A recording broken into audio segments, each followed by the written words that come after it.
Le silence du Sahel a été brisé en 17 jours par une frappe qui visait un seul homme, Ibrahim Traoré. Ce qui aurait pu passer pour une simple erreur de ciblage s'est immédiatement retourné en un choc continental, car l'arme lancée, un Hellfire RMX, a manqué son objectif, mais révélé un rapport de force sous tension entre puissances extérieures et un Burkina Faso en quête de souveraineté. Alors, que signifie vraiment cette attaque pour l'Afrique et pourquoi Ibrahim Traoré se retrouve-t-il au centre d'un bras de fer silencieux? Une bascule historique s'annonce. L'attaque manquée contre le convoi présidentiel a ouvert une brèche qui dépasse largement les frontières du Burkina Faso, révélant un enjeu continental où chaque décision compte. Cette affaire offre une opportunité rare de redéfinir la souveraineté africaine collectivement si les acteurs régionaux savent en saisir la portée. Alors que le missile El-Fayr R9X n'a pas atteint sa cible, l'impact politique et stratégique s'est propagé bien plus loin que l'incident initial, exposant la fragilité d'un espace aérien où les puissances extérieures opèrent sans rendre de compte. Le choix d'Ibrahim Traoré de privilégier la transparence en exigeant la publication des preuves matérielles et des données radars a créé un précédent inédit pour une Afrique longtemps confrontée au silence diplomatique. Cette dynamique, si elle se confirme, pourrait transformer une tentative d'assassinat en point de bascule, obligeant les nations africaines à s'interroger sur leur capacité réelle à protéger leurs dirigeants, leurs institutions et leurs territoires. Et la question désormais posée, comme un rappel discret, est simple. Jusqu'où ira ce mouvement de souveraineté si l'attaque n'était que le début? Le premier dévoilement s'impose dès l'ouverture. L'attaque n'a pas seulement échoué, elle a révélé en quelques heures un jeu d'ombre que beaucoup soupçonnaient sans jamais pouvoir le prouver. Une donnée simple, un missile Hellfire RMX tiré depuis un MQ-9 Reaper, a suffi à faire basculer l'incident dans une affaire géopolitique d'ampleur continentale. Dans les heures qui ont suivi, la question de la souveraineté aérienne est devenue centrale.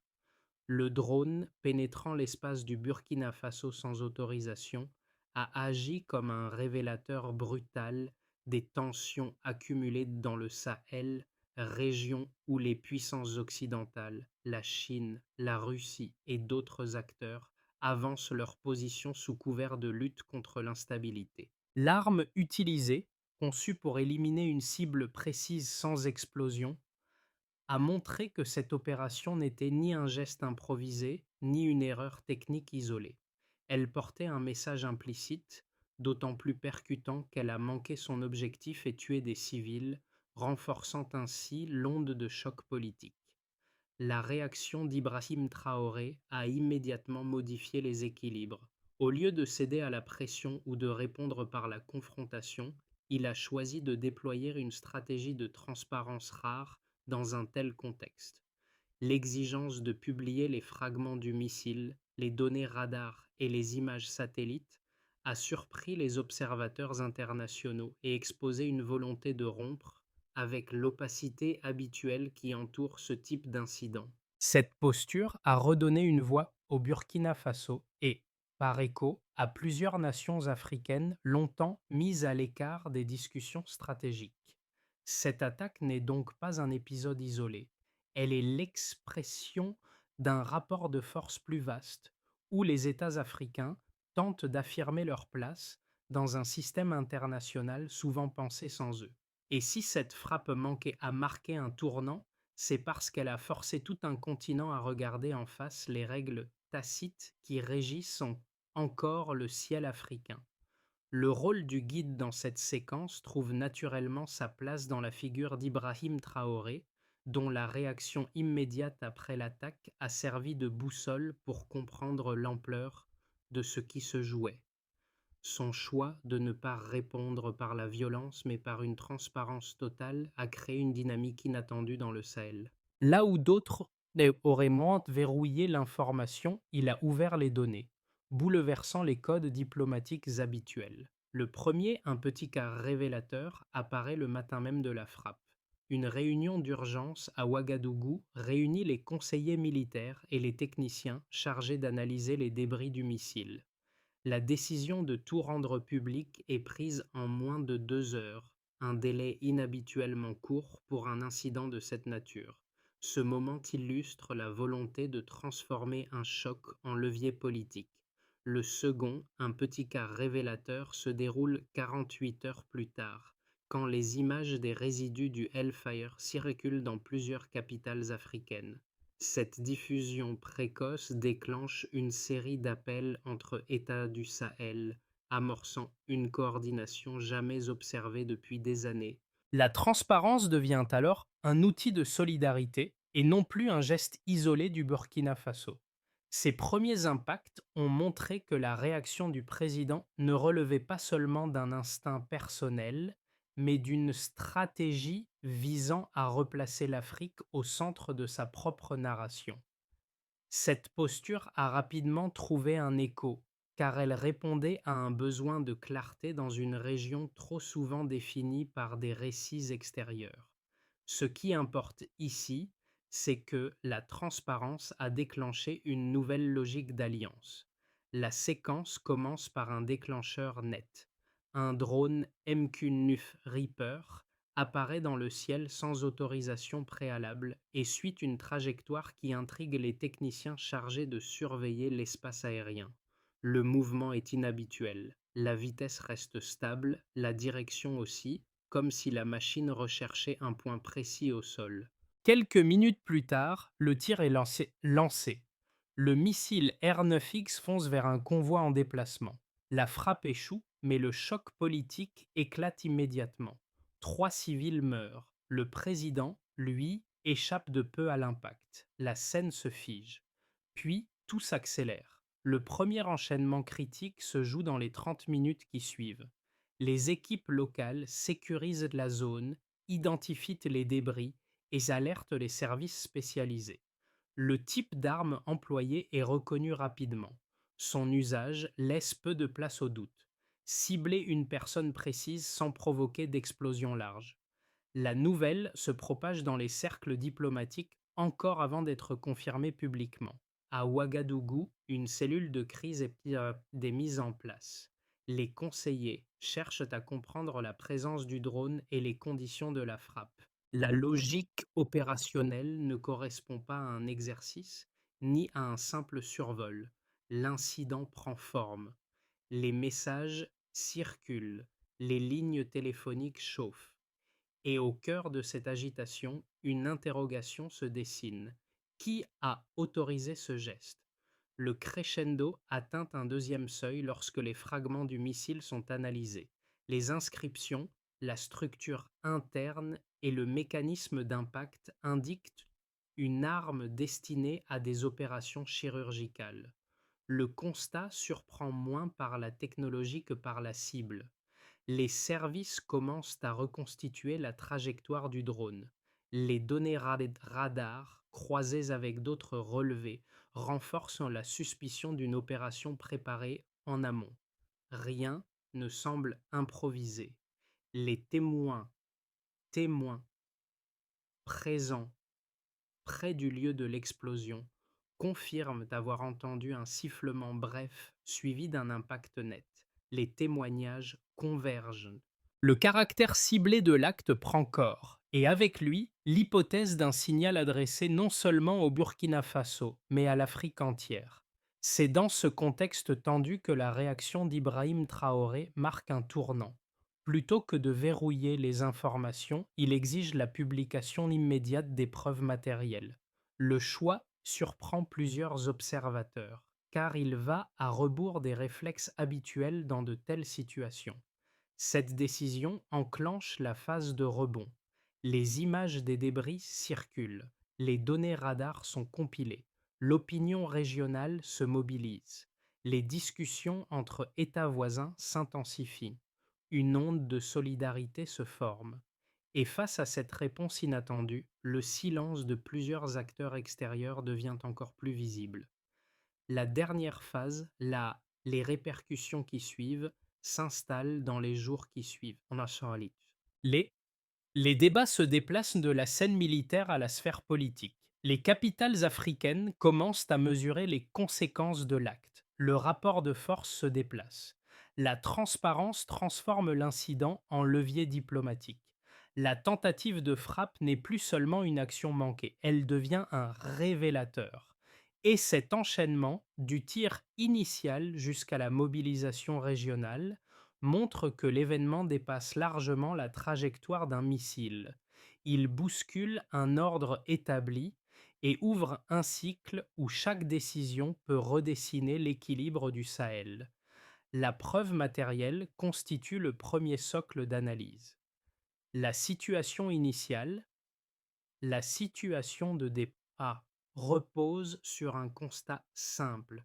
Le convoi présidentiel circulait dans un environnement calme, sans signal préalable indiquant une opération armée en cours. L'écart observé apparaît lorsque les fragments du missile Hellfire X sont rassemblés et examinés. La structure interne, ses lames tranchantes et l'absence de charge explosive confirment l'usage d'une arme conçue pour éliminer une cible unique avec une précision maximale. Cette caractéristique technique oriente immédiatement l'enquête vers une intention ciblée et non vers un incident involontaire. Le premier, la mesure observée est la trajectoire du drone MQ-9 Reaper, identifié dans les minutes précédant l'impact. Il a suivi un couloir aérien stable, à vitesse constante, sans variation irrégulière, ce qui est typique des opérations de ciblage guidé. Autrement dit, ce maintien régulier indique une intention opératoire plutôt qu'un simple survol. Cette donnée renforce l'idée que la machine n'effectuait pas une reconnaissance aléatoire, mais une approche calculée vers une zone définie.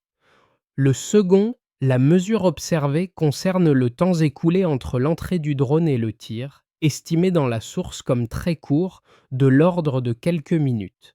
Ce délai réduit évoque une mission préprogrammée, car la réactivité du système n'aurait pas été aussi immédiate sans préparation. Autrement dit, la brièveté du délai suggère une coordination précise avant l'opération.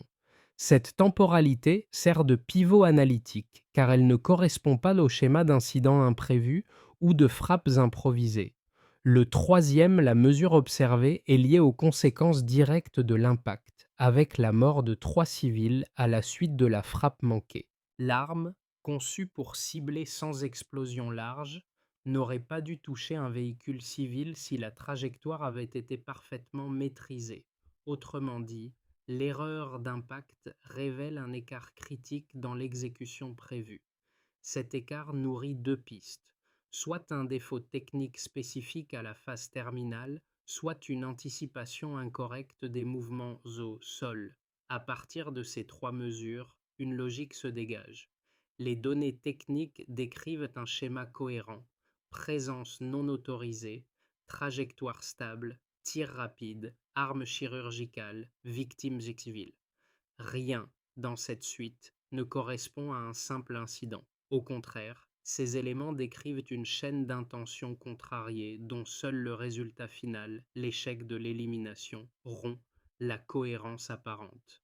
C'est ici que la réaction d'Ibrahim Traoré change le sens des chiffres. En demandant la publication des fragments, des images et des données radar, il transforme trois mesures techniques en trois leviers politiques. La transparence déplace le centre de gravité du débat. Les nombres cessent d'être des traces d'un acte militaire et deviennent les preuves d'une intrusion structurée dans l'espace aérien d'un État souverain.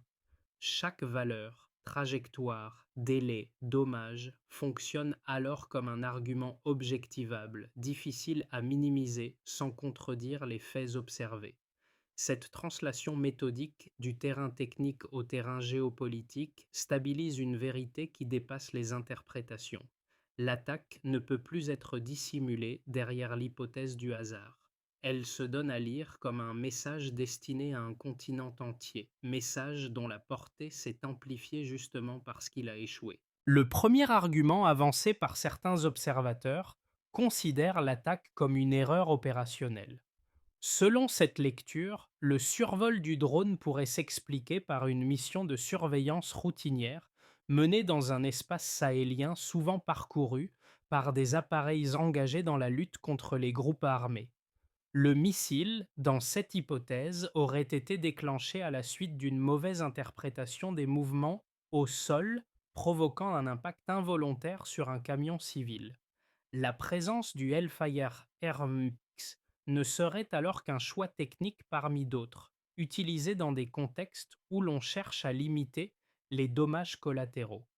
L'incident, malgré sa gravité, relèverait d'un enchaînement d'imprécisions, non d'une intention ciblée. Le second argument, plus structuré et plus largement discuté dans la région, affirme au contraire qu'il s'agit d'un acte délibéré destiné à éliminer une figure politique jugée dérangeante pour plusieurs puissances extérieures. Cette thèse s'appuie sur la nature même du missile, pensé pour frapper une cible unique, et sur la cohérence de la trajectoire du MQ-9 Reaper. Le survol non autorisé du Burkina Faso, combiné à l'usage d'une arme chirurgicale, nourrit l'idée d'une opération planifiée. L'onde politique provoquée par l'incident renforce cette version, car elle correspond précisément à ce que produirait une tentative d'assassinat ratée. Un choc suivi d'un silence embarrassé de la part des acteurs extérieurs concernés. Face à ces deux lignes, la réfutation se structure autour des données factuelles exposées publiquement après l'attaque. Les fragments du missile, les résidus, l'absence d'explosion et la précision attendue d'un R9X dessinent un contexte qui contredit fortement l'hypothèse de l'accident. La rapidité avec laquelle les services ont identifié l'arme, l'assurance qu'elle vise une personne précise et les 3 victimes civiles montrent un écart entre l'objectif supposé et le résultat réel. La réaction d'Ibrahim Traoré, exigeant la publication des preuves, renforce cette réfutation. Un État n'aurait aucun intérêt à exposer au monde un incident qui serait réellement dû au hasard. La cohérence des faits plaide donc moins pour l'imperfection que pour la volonté contrariée. L'attaque, jusque-là analysée comme un incident grave mais circonscrit, devient un point d'inflexion lorsque les données radar et les débris du missile sont révélés au public. La publication simultanée de ces éléments transforme une frappe manquée en démonstration ouverte d'ingérence, car la cohérence technique du R9X ne laisse plus place à l'ambiguïté. L'arme n'était pas utilisée pour une opération large, mais pour viser une personne identifiée. La narration change. Le cadre politique aussi. Là où certains espéraient éteindre l'incident par le silence, la transparence redéfinit les rapports de force. La diffusion des preuves dans plusieurs capitales africaines crée une onde immédiate. Discussions d'urgence, alignements inattendus, inquiétudes partagées. Plusieurs États comprennent que ce tir n'est pas seulement un geste contre un dirigeant, mais un rappel brutal de leur propre vulnérabilité aérienne. L'impact ne se limite plus au Burkina Faso. Ce midpoint révèle alors une vérité stratégique. La tentative échouée a produit l'inverse de ce qu'elle cherchait. Au lieu d'isoler une figure, elle a renforcé une dynamique continentale où chaque pays du Sahel se voit obligé de reconsidérer son espace souverain. Et dans cette redistribution silencieuse, la réaction d'Ibrahim Traoré accélère encore le basculement. Les premières répercussions apparaissent au niveau à l'échelle nationale. L'attaque oblige les institutions burkinabées à revoir d'urgence leurs protocoles de sécurité aérienne, car la présence d'un drone non autorisé révèle une faille stratégique. Les ministères concernés déclenchent alors un audit interne pour comprendre comment un appareil étranger a pu s'approcher autant d'un convoi officiel. Cette dynamique accélère l'adoption d'une ligne plus ferme sur la souveraineté, renforcée par la décision d'exposer publiquement les preuves matérielles de la frappe. Le geste d'Ibrahim Traoré donne au gouvernement un nouveau socle de légitimité pour exiger des garanties aux partenaires extérieurs. Le second champ concerne du point de vue institutionnel, où l'impact économique, bien qu'indirect, devient rapidement visible. Les entreprises locales observent une montée de l'incertitude, notamment celles dépendantes de partenaires étrangers. Plusieurs acteurs économiques comprennent que l'incident ne relève pas d'un épisode isolé, mais d'une modification profonde du rapport de force dans le Sahel. La transparence exigée par le Burkina Faso attire également l'attention de sociétés africaines cherchant à diversifier leur collaboration en dehors des circuits traditionnels. Une recomposition lente s'engage où les acteurs privés anticipent un environnement moins dépendant de l'influence occidentale. Les conséquences sociales prennent forme du côté social. Les témoignages circulant après la frappe notamment sur la mort de 3 civils, marquent profondément la population.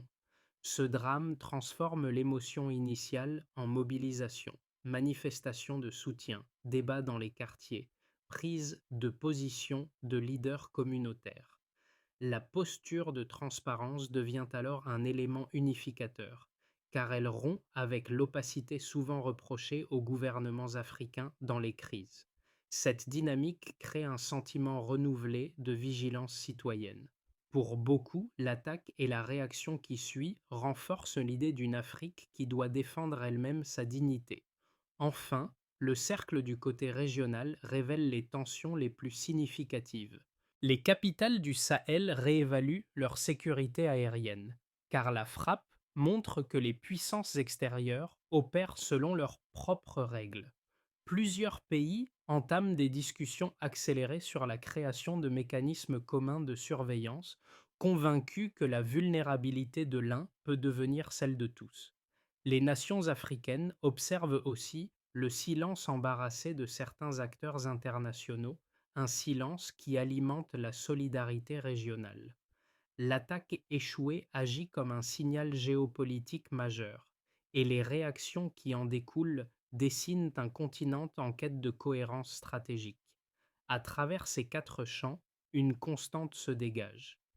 L'incident n'a pas fragmenté les dynamiques du Sahel, il les a resserrées. La tentative d'éliminer un dirigeant jugé trop disruptif a paradoxalement renforcé la cohésion locale, mobilisé les institutions et poussé les États voisins à repenser leurs alliances. Et dans cette réorganisation silencieuse mais profonde, la position d'Ibrahim Traoré devient un point de référence pour comprendre la nouvelle trajectoire de la région. Le scénario de base repose sur l'idée que la dynamique actuelle se stabilise sans rupture majeure.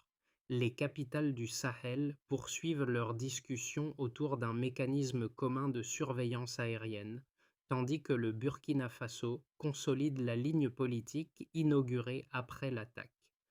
Les institutions renforcent leurs protocoles, les partenaires régionaux ajustent leurs positions, et la transparence devient progressivement un standard dans les crises sécuritaires. Cette trajectoire ne bouleverse pas l'équilibre continental, mais elle installe une vigilance durable et un espace de coordination plus clair. Les tensions extérieures persistent, mais sans escalade directe. Le scénario optimiste s'appuie sur un rebond stratégique initié par les États africains. La diffusion publique des preuves de la frappe crée un précédent qui encourage d'autres nations à exiger la même clarté dans leurs relations avec les puissances extérieures.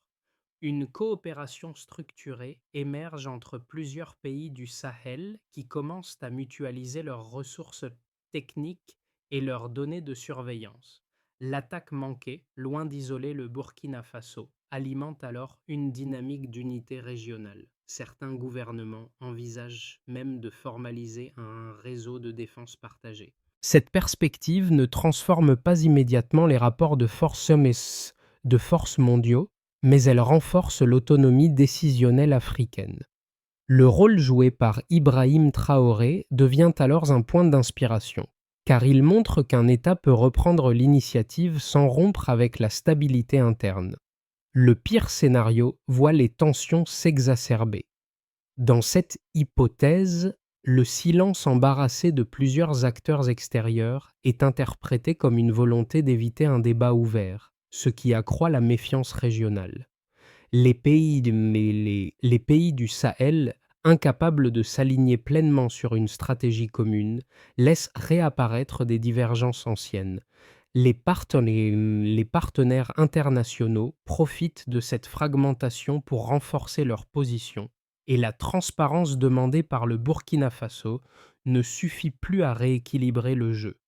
La polarisation augmente. Les populations, déjà marquées par l'attaque, voient ressurgir des inquiétudes sur la capacité réelle des institutions à protéger l'espace souverain. Le risque d'incidents similaires s'accroît alors mécaniquement. Entre ces trois chemins, une même question demeure. Comment un continent peut-il transformer une vulnérabilité révélée en capacité collective? Considérez chaque crise comme un test de coordination, non comme une preuve de faiblesse.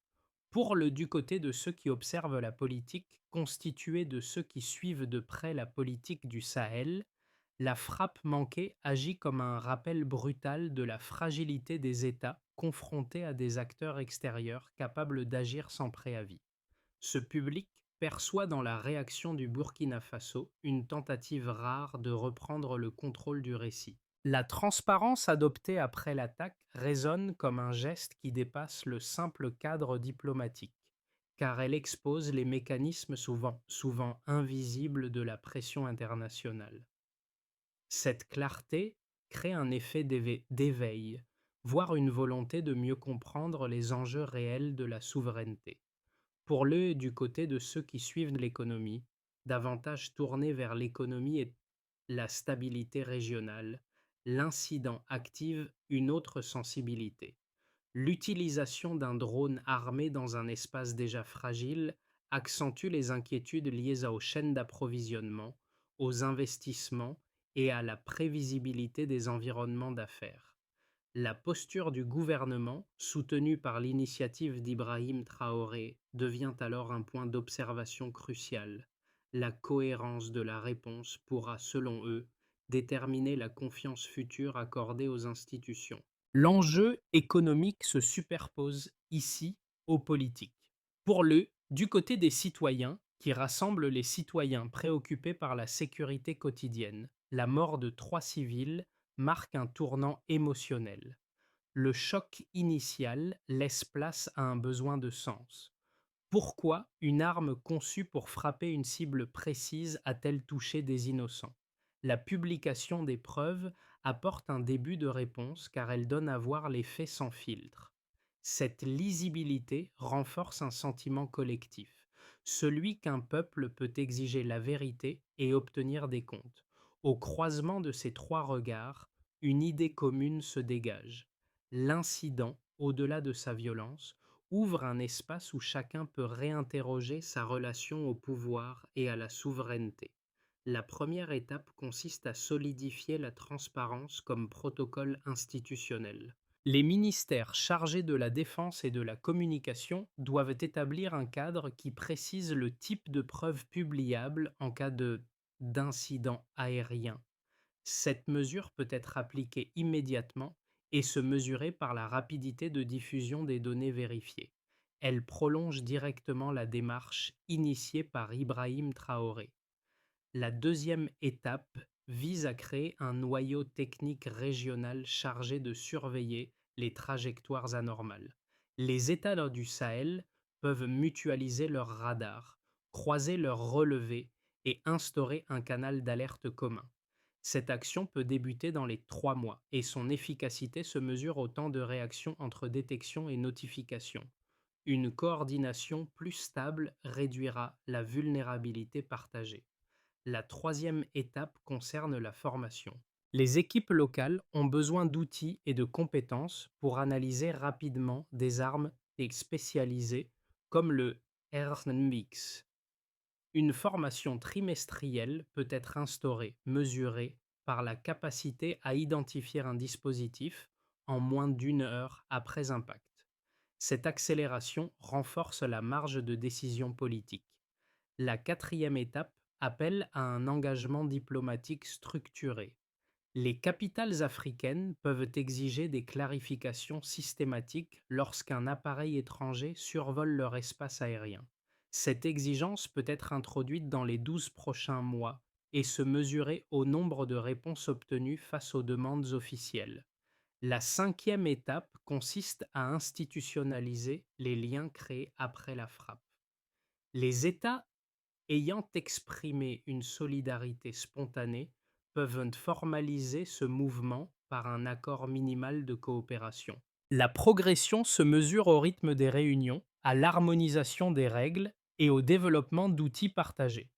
L'objectif demeure simple, transformer une réaction en architecture durable. Lorsque l'on revient aux premières heures qui ont suivi la frappe, l'image demeure saisissante.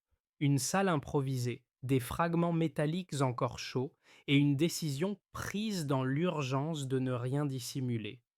Ce moment, discret mais déterminant, a ouvert un chemin inattendu. La transparence, qui paraissait d'abord une réponse isolée, s'est transformée en fil conducteur pour comprendre la profondeur de l'événement. Les gestes posés alors, dans la tension et la clarté, reviennent aujourd'hui comme un motif qui donne son sens à l'ensemble du récit. Le rôle d'Ibrahim Traoré dans cette articulation n'est pas celui d'un héros magnifié, mais celui d'un point d'ancrage. Sa posture, posée et résolue, relie les faits entre eux. Elle démontre qu'un choix stratégique peut naître dans un moment de fragilité apparente. Les États du Sahel, en observant cette cohérence, trouvent un repère pour penser leur propre trajectoire. L'émotion finale ne vient pas de la violence de l'attaque, mais de ce qu'elle a révélé, un continent capable de transformer un choc en appel d'unité. Et cette ligne, murmurée dans la retenue, devient une certitude simple. La vérité peut déplacer un ordre entier. L'élan né de cette attaque manquée dépasse largement les murs des institutions.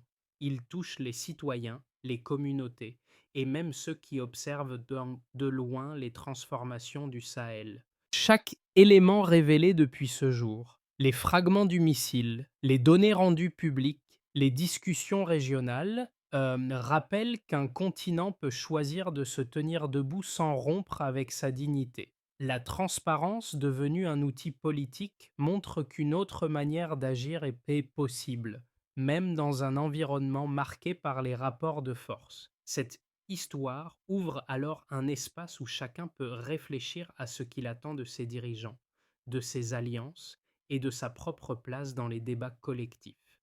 Rien n'oblige à adopter une posture radicale. Il suffit parfois d'accepter de regarder les faits tels qu'ils sont et d'en tirer une vision nouvelle. Si ce moment révèle quelque chose, c'est qu'une conversation plus large peut encore naître, portée par ceux qui souhaitent une Afrique souveraine et lucide. Et vous, jusqu'où pensez-vous que ce mouvement peut aller?